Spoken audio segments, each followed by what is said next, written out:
We are often told that high IQ guarantees success, yet the world is full of brilliant people stuck in dead-end jobs. Today, we explore the intelligence trap and why grit matters far more than raw intelligence. Why do your less intelligent peers seem to surpass you with frustrating ease, securing promotions, finishing projects, and building lives that you have theoretically mapped out, but physically failed to construct? How is it possible to possess such a vivid, hyper-detailed vision of your future while remaining completely, devastatingly paralyzed in your present? Do you secretly suspect that your high potential is actually a congenital curse that ensures you will never truly be satisfied with anything you create? You are likely sitting there right now, perhaps with a browser full of open tabs, a bookshelf full of half-read nonfiction, and a mind that feels like a Ferrari engine mounted on a bicycle. You know the feeling intimately.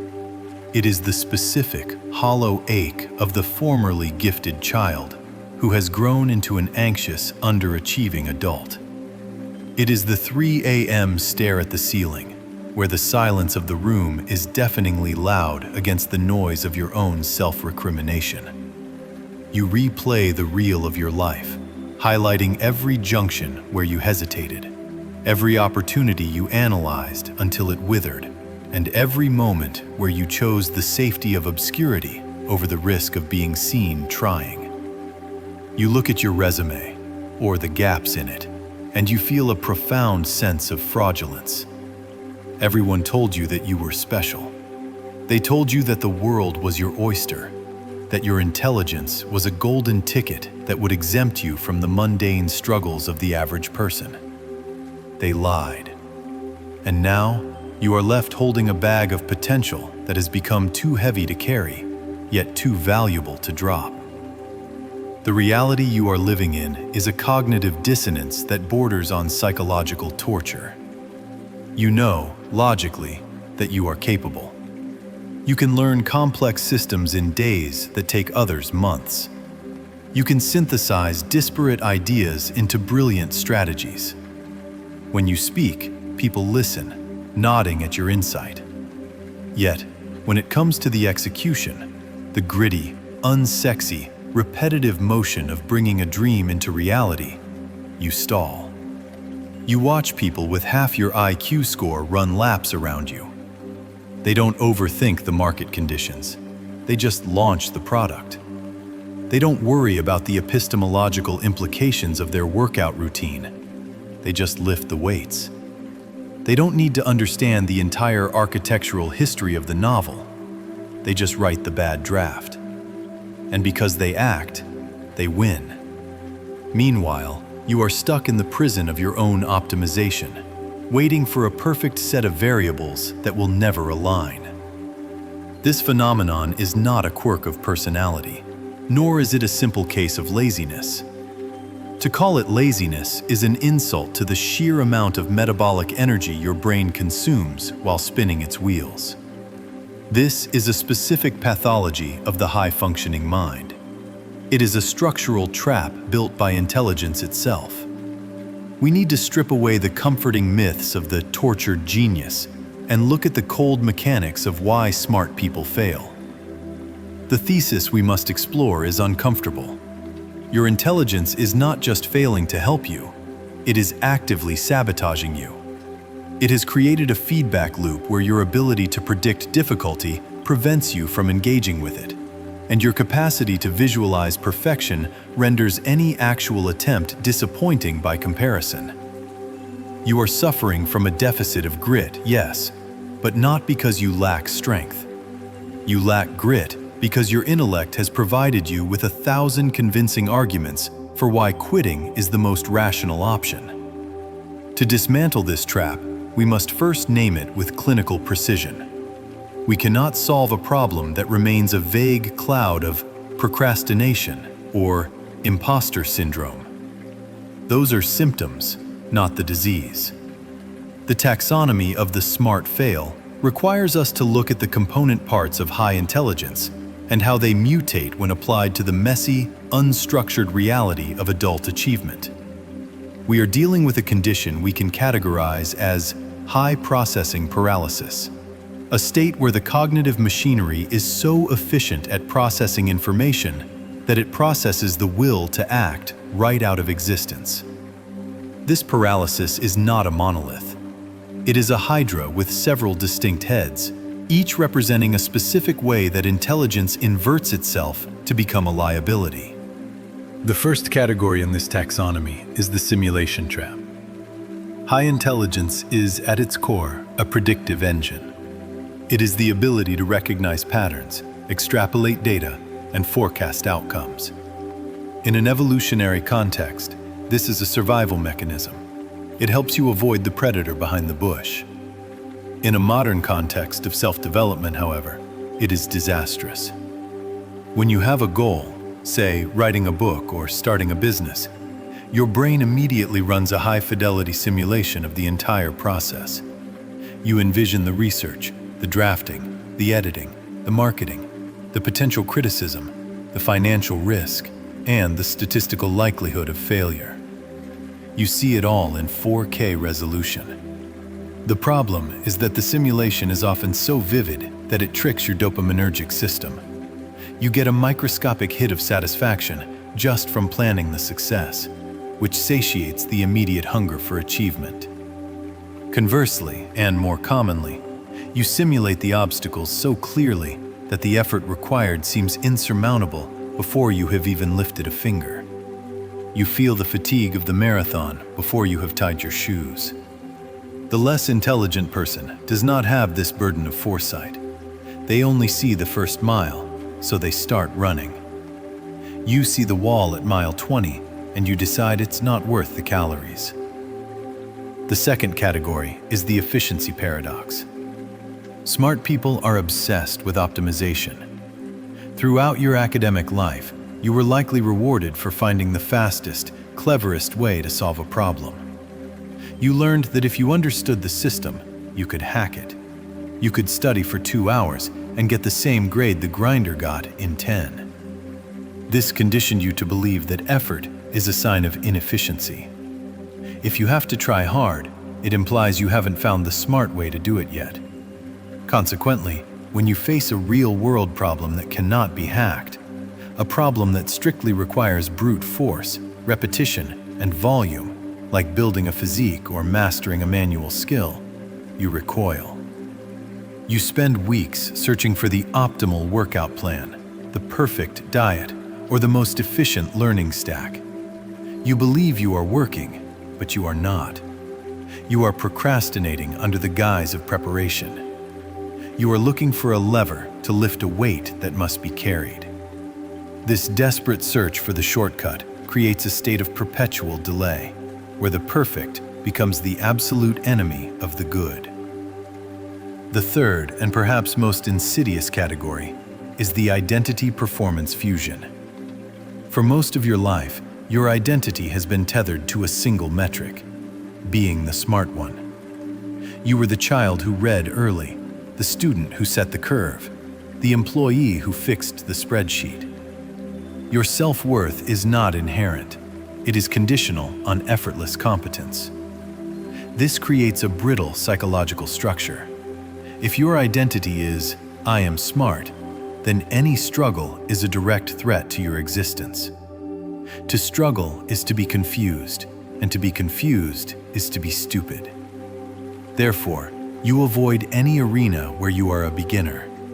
You refuse to be bad at something long enough to get good at it. You gravitate only toward things that come naturally, which limits your growth to your existing comfort zone. When you do attempt something difficult and hit the inevitable wall of frustration, you don't interpret it as a natural part of learning. You interpret it as evidence that you are a fraud. This fragility makes resilience impossible. You cannot have grit if every failure feels like a distinct proof of your own worthlessness. These traits, the simulation trap, the efficiency paradox, and identity performance fusion, coalesce to form a heavy, invisible chainmail that weighs down every ambition you possess. While your peers are out there failing, adjusting, and failing again, gathering the messy, granular data of experience, you are trapped in the pristine laboratory of your mind. You are theorizing about life rather than living it. You have become a spectator to your own potential, watching the clock tick down while you wait for a moment of clarity that will never come. Because clarity is a byproduct of action, not a prerequisite for it. Understanding this taxonomy is the first step in prying open the jaws of the trap. We have stopped calling it laziness and started calling it what it is: a maladaptive cognitive strategy that needs to be aggressively rewired. But to rewire it, we must go deeper than just naming the traits. We must understand the biological and psychological machinery that powers them. We must look into the black box. To understand the mechanics of this paralysis, we must look beyond the surface-level symptoms of procrastination or laziness and examine the neurological and cognitive architecture of the high-functioning brain. We must open the black box of intelligence to see how the very processing power that defines genius can become the architect of its own stagnation. The fundamental machinery at work here is not a defect in capacity, but rather an excess of predictive capability. The human brain is, at its core, a prediction engine. Its primary evolutionary function is to map the environment, model potential futures, and guide the organism toward survival and away from danger. In an individual with average cognitive processing, this predictive modeling is functional but limited. The horizon of foresight extends only so far, and the resolution of potential outcomes is somewhat blurry. This ambiguity is, paradoxically, a gift. It allows for a degree of blind action, where the individual moves forward simply because they cannot clearly see the 10,000 ways they might fall. However, in the high IQ individual, this prediction engine functions like a hyper-advanced simulator running at an exponentially higher resolution. When a highly intelligent person considers a goal, starting a business, writing a book, or changing careers, their dorsolateral prefrontal cortex and associated executive networks do not merely sketch a rough plan. Instead, they run a vivid, high-fidelity simulation of the entire process, including tertiary and quaternary consequences that others might never perceive. They do not just see the first step, they see the probabilistic branching of every decision tree for the next 5 years. This cognitive trait, often termed probabilistic modeling, allows them to foresee improved efficiencies, but it also allows them to foresee every conceivable point of failure. The mind becomes a theater where catastrophe is rehearsed with such clarity that the emotional centers of the brain, specifically the amygdala and the insula, react to the simulation as if it were reality. This phenomenon is deeply rooted in the concept of cognitive decoupling, the ability to separate hypothetical scenarios from immediate physical reality. While this is the bedrock of abstract reasoning and logic, it creates a neurological hazard. The brain produces a physiological stress response to events that have not happened and likely never will. The intelligent mind constructs a labyrinth of what-if scenarios, each one demanding a contingency plan. The energy expenditure required to maintain these simulations is immense. The brain, which already consumes roughly 20% of the body's metabolic energy, goes into overdrive. This results in a state of decision fatigue before a single decision has actually been made. The individual feels exhausted, not from physical labor, but from the metabolic cost of living through 1,000 simulated failures. Furthermore, we must address the neurochemistry of reward. In the typical feedback loop of success, action leads to a result, which triggers a dopamine release, reinforcing the behavior. However, for the highly intellectual, the simulation itself can short-circuit this loop. Because the visualization of the project is so detailed and the intellectual solution to the problem is derived mentally, the brain often releases a premature satisfaction signal. The puzzle has been solved in the abstract. The architecture of the solution is perfect in the mind. To the high-functioning intellect, the actual physical execution of the task feels like redundancy, a rote administrative duty that offers no cognitive novelty and therefore no dopaminergic reward. The thrill was in the planning. The execution is merely manual labor. Consequently, the individual remains trapped in the realm of the theoretical, fed by the false nutritional value of mental problem solving, while their external reality remains unchanged. This discrepancy between mental simulation and physical reality lays the groundwork for the vulnerability phase, or what we might call the competence trap. This trap acts as a feedback loop that reinforces the paralysis, and it is sustained by a specific psychological architecture often found in those labeled gifted early in life. The core of this trap is the fusion of identity with innate ability rather than acquired skill. When a child is consistently praised for being smart rather than for working hard, they internalize a fixed mindset where performance is a diagnostic test of their worth. Every task becomes a referendum on their intelligence. If they attempt something and struggle, or worse, if they fail, it is not interpreted as a natural part of the learning curve. It is interpreted as evidence that the diagnosis of genius was a mistake. This creates a terrifying vulnerability, the fragility of the ego. To protect this fragile identity, the smart individual unconsciously adopts a strategy of risk minimization. The most effective way to ensure one never looks stupid is to never attempt anything where success is not guaranteed. This leads to a profound aversion to the beginner's mind. Learning a new skill requires a period of incompetence, a valley of clumsiness where the gap between one's taste, what they know is good, and their ability, what they can produce, is painfully wide. For the average person, this valley is a nuisance. For the intelligent person, whose identity is built on competence, this valley is an existential threat. They cannot tolerate the dissonance of being intellectually superior but practically inferior, even for the short duration required to learn. The trap tightens through the mechanism of opportunity cost paralysis. High intelligence brings with it a heightened awareness of trade-offs. The smart person understands that time is finite and that choosing path A inevitably means sacrificing path B, C, and D. Because they can clearly visualize the potential benefits of the paths not taken, the fear of missing out creates a state of oscillation. They stand at the crossroads, calculating the optimal route with such precision that they never take a step. They are looking for the perfect move, the one with zero opportunity cost, which does not exist in a stochastic universe. This cycle eventually solidifies into a loop of intellectualization as defense. When faced with their own lack of progress, the intelligent individual does not typically admit to fear or laziness. Instead, they deploy their formidable intellect to construct complex rationalizations for their inaction. They might argue that the timing isn't right, based on macroeconomic trends, or that the system is rigged, or that the endeavor is beneath their potential.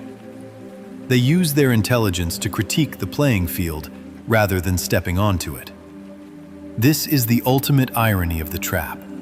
The very tool that could help them navigate the world, their mind, is used to build a fortress that keeps the world out. The loop creates a self-fulfilling prophecy. The fear of imperfection leads to inaction. Inaction leads to a lack of data and real-world feedback. The lack of feedback causes the internal simulation to diverge further and further from reality, making the world seem even more dangerous and unpredictable. The longer they wait, the higher the stakes feel, and the more terrifying the prospect of breaking the seal of potential. Potential is a comforting blanket. It is the quantum state of being everything and nothing at once. As long as the book is unwritten, it is potentially a masterpiece. As long as the business is unlaunched, it is potentially a unicorn. To act is to collapse the wave function, to reduce the infinite potential of the mind to the finite, often messy reality of the material world. For the person trapped in the cult of their own intelligence, this reduction is a loss they cannot bear to sustain. To dismantle this paralyzing architecture, we must fundamentally alter the way we perceive the function of intelligence itself. We must shift our vantage point from the fragile ego of the gifted child to the rugged pragmatism of the scientist. The reframe begins by accepting a harsh but liberating truth. Intelligence is not an achievement. It is merely a capacity. It is potential energy, not kinetic. In the physics of success, high potential energy is useless until it is converted into motion, and the friction that opposes that motion is reality. The smart person often mistakes the simulation in their mind, that vivid, high-resolution prediction of how a project will go, for the reality of doing the work. Because they can visualize the outcome with such clarity, they feel they have already experienced the journey. But the map is not the territory. A high-resolution map of a mountain range, no matter how detailed, does not tire your legs, burn your lungs, or freeze your skin. It does not require grit. It only requires observation. The trap is believing that because you understand the map, you have climbed the mountain. We must therefore move from a philosophy of performance to a philosophy of iteration. The standard operating procedure for the intelligent individual is often perform correctly on the first try. This is a remnant of the academic system where mistakes were penalized with red ink and lower grades. In the real world, however, the relationship between failure and success is inverted. Failure is not the opposite of success. It is the raw material of success. The reframe requires you to view your intellect not as a status symbol to be protected, but as a high-speed data processing unit that requires input. Failure is simply data. When you attempt something and it does not work, you have generated a data point. A less intelligent person might need 10 failures to spot the pattern in the noise. You, with your high processing power, might only need 2. But if your fear of looking stupid prevents you from generating those first 2 failures, the less intelligent person who is willing to fail 20 times will inevitably surpass you. They are gathering data while you are theorizing about it. This philosophical shift demands the assassination of the smart identity. You must consciously decouple your self-worth from your cognitive ease. When you encounter a struggle, the internal narrative usually screams, "This is hard, therefore I am not smart enough." The new narrative must be, "This is hard, therefore I am finally learning." You have to embrace the concept of anti-fragility. A fragile object, like a crystal vase, breaks under stress. A resilient object, like a rock, withstands stress. But an anti-fragile system, like the human immune system or a muscle, gets stronger because of the stress. Your intelligence has likely made you fragile because you have spent a lifetime avoiding the stressors of incompetence. To build grit, you must seek out environments where you are the least knowledgeable person in the room. You must chase the feeling of confusion, because confusion is the somatic marker of the brain restructuring itself. If you are not confused, you are merely executing what you already know, which is stagnation disguised as mastery. Implementation of this new operating system requires more than just abstract realizations. It demands concrete, actionable protocols to override the brain's default setting of risk aversion. The first tool is the 70% rule. Perfectionism is the premier enemy of the intelligent executioner. To combat this, you must commit to launching projects, submitting drafts, or taking action when you feel you are only 70% ready. The intellectual discomfort you feel at 70% is a false signal. It is your vanity trying to protect you from critique. By releasing work that is good enough, you force yourself into the feedback loop of the real world. You trade the safety of the theoretical for the velocity of the practical. You will find that the improvements made based on real-world feedback are infinitely more valuable than the improvements you would have made during 3 extra months of solitary polishing. Coupled with this is the practice of micro-quotas. Smart people tend to rely on bursts of manic inspiration, fueled by the confidence that they can sprint at the last minute. This creates a boom and bust cycle that erodes grit. Grit is not a sprint, it is the mundane ability to do the same thing over and over again. Establish absurdly small daily quotas that are independent of quality. Write 200 words. Code for 20 minutes. Read 5 pages. The goal is not to produce brilliance. The goal is to break the paralysis of the blank page and establish the neural pathway of consistency. You are training the muscle of showing up, which is distinct from the muscle of thinking. When you lower the barrier to entry, you bypass the amygdala's fear response. Once you are in motion, your intelligence can finally take the wheel to steer, but it cannot be the engine that starts the car. Furthermore, you must actively cultivate intellectual humility through what the Zen Buddhists call shoshin, or beginner's mind. This is a conscious decision to drop your expertise and approach problems without the baggage of what you think you know. When you approach a new skill, be it public speaking, a new software, or a fitness regimen, explicitly tell yourself, I am a beginner. I am supposed to be bad at this. This verbalizes the permission to fail. It removes the pressure to maintain the facade of immediate competence. Paradoxically, by giving yourself permission to be a fool, you unlock the ability to ask the dumb questions that eventually lead to mastery. The intelligent person who feigns understanding to save face learns nothing. The gritty person who admits ignorance learns everything. Finally, you must construct a failure resume. This is an exercise in cognitive behavioral therapy. Write down the significant failures of your life, but do not frame them as regrets. Next to each failure, write down the specific data point or skill acquired from that experience. Did a business venture collapse? That is not a loss of capital.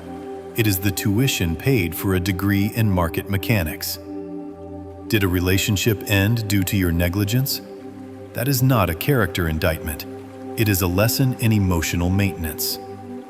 By externalizing these events and analyzing them, you neutralize the shame associated with them. You prove to your own psyche that you survived the failure and that you are better equipped because of it. This builds the track record of resilience necessary to take future risks. The tragedy of the wasted potential narrative is not that smart people lack the ability to succeed. It is that they lack the emotional callus to endure the intermediate phase between beginner and master. Intelligence is a Ferrari engine, but grit is the transmission, the tires, and the suspension system. Without the transmission of work ethic to transfer that power to the road, the engine just revs in neutral, burning fuel and making noise, but going nowhere. Without the suspension of resilience, the first pothole of failure destroys the chassis. You have spent enough time relying on the horsepower of your mind. It is time to build the chassis. It is time to stop identifying as the person who finds things easy and start identifying as the person who refuses to give up when things get hard. The world is not changed by those who understand how things work in theory. It is changed by those who are willing to be wrong, to look foolish, and to endure the grind of application until the theory becomes reality. The next time you face a challenge that makes you feel small, unintelligent, or slow, do not retreat into the safety of what you already know. lean into the friction. That resistance you feel is not a sign that you are failing. It is the only reliable evidence that you are finally, truly growing. If you are ready to stop relying on talent and start building real resilience, hit subscribe to join the 1% today.